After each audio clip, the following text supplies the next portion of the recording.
Hello everyone, this is Priyanshi Dwivedi और आज हम बात करेंगे लखनऊ यूनिवर्सिटी और उससे एफिलिएटेड कॉलेजेस में बीए कोर्स के subject ancient Indian history and archaeology year 1 semester 2 के सिलेबस की। तो चलिए शुरू करते हैं। जैसा कि आपको पता होगा, एआईएच में हमारे पास 2 पेपर होंगे, पेपर 1 एंड पेपर 2। पेपर 1 का नाम है हिस्टोरियोग्राफी ऑफ एंशियंट इंडिया और पेपर 2 का नाम है political history of ancient India from circa 187 BC to circa 550 AD। Majors को दोनों पेपर पढ़ने हैं और माइनर्स को पेपर 1 पढ़ना है, जो कि है historiography of ancient India.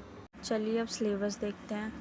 Paper 1 है हिस्टोरियोग्राफी ऑफ एंशियंट इंडिया, जिसमें यूनिट 1 है meaning and scope of history. First topic है collection and selection of data. Second evidence and its transmission. Third causation. Unit 2 में हमें एंशियंट इंडियन हिस्टोरियंस के बारे में पढ़ना है, जिसमें कौटिल्य, बाणभट्ट, कल्हण और अलबरूनी।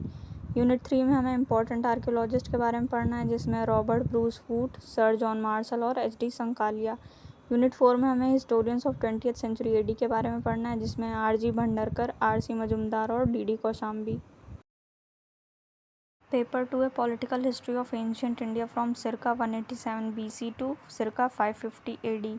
इसमें यूनिट 1 का फर्स्ट टॉपिक है Shunga dynasty, second Kanva dynasty, third Satavahana dynasty and fourth successors of Satavahana. Unit 2 का फर्स्ट टॉपिक है Mahameghavahanas of Kalinga, second topic है political condition of southern India, third topic है the Indo Greeks, fourth topic है the Indo Scythian and the Indo Parthians. Unit 3 का first topic है origin and date of the Kushanas, second topic है early Kushana rulers up to Vasudeva one, third topic है the decline of Kushan power, fourth topic है successors of the Kushanas. Unit 4 का first topic है the Guptas, जिसमें हमें the early kings and Chandragupta one के बारे में पढ़ना है। सेकेंड टॉपिक है समुद्रगुप्त, थर्ड टॉपिक है चंद्रगुप्त सेकेंड, फोर्थ टॉपिक है कुमारगुप्त वन, फिफ्थ टॉपिक है Skandagupta and his successors, sixth topic है causes of the downfall of the Gupta dynasty.